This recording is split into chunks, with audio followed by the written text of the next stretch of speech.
And I had a cool hunt yesterday morning, saw a couple of nice bucks out there. I was self-filming, so pardon all this. We're not in bow range, but in a large food plot. And I want to talk about some of the observations I made. Here's two bucks side by side. The buck on the left, if I'll get the camera steady, is a 3-year-old. Notice how I estimate 3 years old. Notice how high his neck merges with his chest, well above the brisket.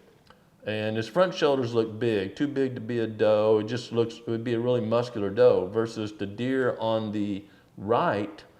It looks like a mature doe. If you put your thumb covering up his antlers, it would look like a mature doe body. And another thing to look at, this buck's belly right in front of the hips or the hams kind of tucks up in. It's really a narrow waist, like you might expect a younger male to have, and a more mature male than that other deer. He's really focused on something way across the field, 100 yards across there.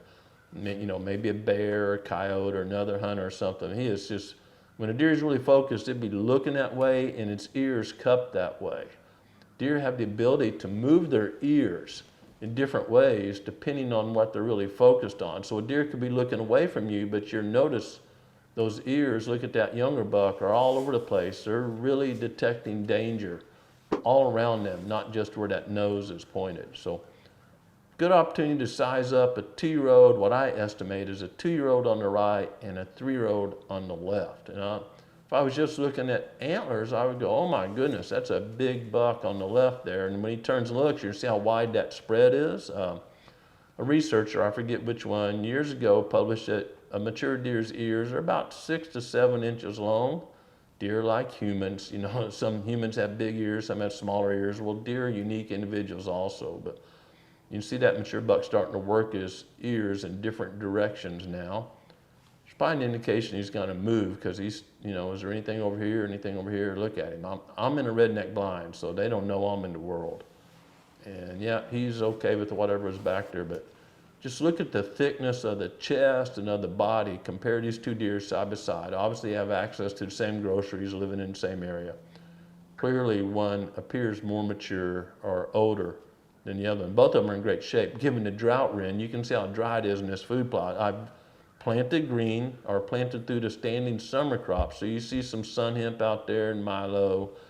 And you see deer eating really deep down. Well, some of the vegetation, of course, late October has died from that summer crop, and deer are eating. I used a no-till drill, the new crop down in there, and they're reaching through that dead stuff, or down below the milo, whatever, and getting that new growth. It's coming on. It looks good. If we can get a rain, it'd be great, but we really need a rain. Boy, that buck's really, and the wind, by the way, was out of southeast. Where that buck is looking is southeast, so he most likely detected the scent of something that's alerted him, or even a competing buck, a competitor in that area. He is locked in on something. Where the younger deer, it's like a teenager, right? They often, unfortunately, ignore danger, where hopefully us more mature people kind of pay attention to danger. It's not always the case, right? Could be reversed, but often that's the case. Well, they're gonna walk on up here. That's some of my initial observations. And the timberline is just off to the right of these deer a few yards. So we're speed up a little bit and let them get going towards the timberline, because there's some scrapes over there, and they're gonna be, at least one of these deer is gonna be working a scrape and displaying some pretty cool biology. And I think you wanted to really see this behavior coming up. All right, here we go. We're working towards timberline. The younger buck's already over there. And boy, you can watch when that buck really focuses here, the older buck here, cup his ears. He's using his nose, his eyes, and his ears, cupped right on what he's paying attention to. You get to that timberline, you're gonna notice a different behavior.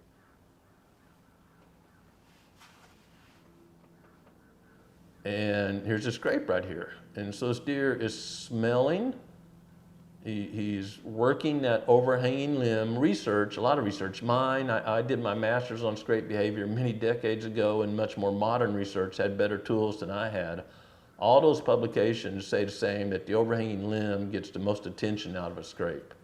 So he's coming up the line. It's common for there to be multiple scrapes on a field edge like this. So you just see this buck just kind of hit a wall, like, oh, what do I smell here? Well, this overhanging limb's a little taller. And notice he's not necessarily mouthing it. He's not consuming it. Now he's pawing. I think it was Dr. Carl Miller, University of Georgia, that first published about the interdigital gland in white-tailed deer. I may be wrong, but I think it was Carl. And he's trying to wipe that overhanging limb. Is he depositing scent or pheromones on that limb? That's the most common theory I know of. Of course, it's tough to say for sure on all these things, but I think the specialized cells on the forehead and possibly in the corner of the eye, the preorbital gland, some people call it, are probably secreting something. There's certainly specialized cells on that forehead, and you'll see even more mature deer have a really dark patch up there where they've leaked out some kind of fatty substance. Fatty, of course, sticks better. If you try to clean the fat off your knife after skinning a deer, you know how hard that is. So a lot of these scent-based things are fat-based. Here's another scrape, and this is closer, so you can really watch the behavior here. Just something cool to watch. And that's a good view of this buck's tarsal glands, are really hairy things right there where you might call his knees. You can see he's working that overhanging limb, but there's a little stain on there. Bucks will actually urinate on that specialized hair and cells. He's, again, depositing scent through that interdigital gland, and that's the common theory.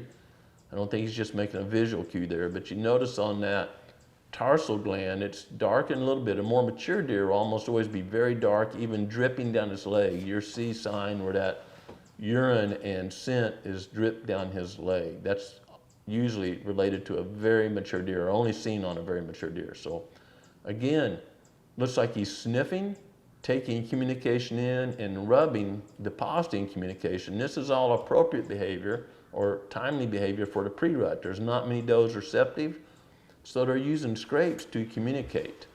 And when a lot of does are receptive, what we call a rut, these scrapes will likely go dead or not receive any activity, because it's easier just to go through the woods scent checking for a receptive doe versus leaving your calling card all over. Hope you enjoyed this. I had a great hunt, and as always, I'm going to give you some more information about scrape behavior. In the description, a link to an episode where I really dove into the biology of scrapes. Check that out for sure. Give us a like or subscribe if you like this kind of information. Hope you enjoy creation this week, and more importantly, every day, slow down and be quiet and intentionally seek the Creator's will for your life. Thanks for watching Growing Deer.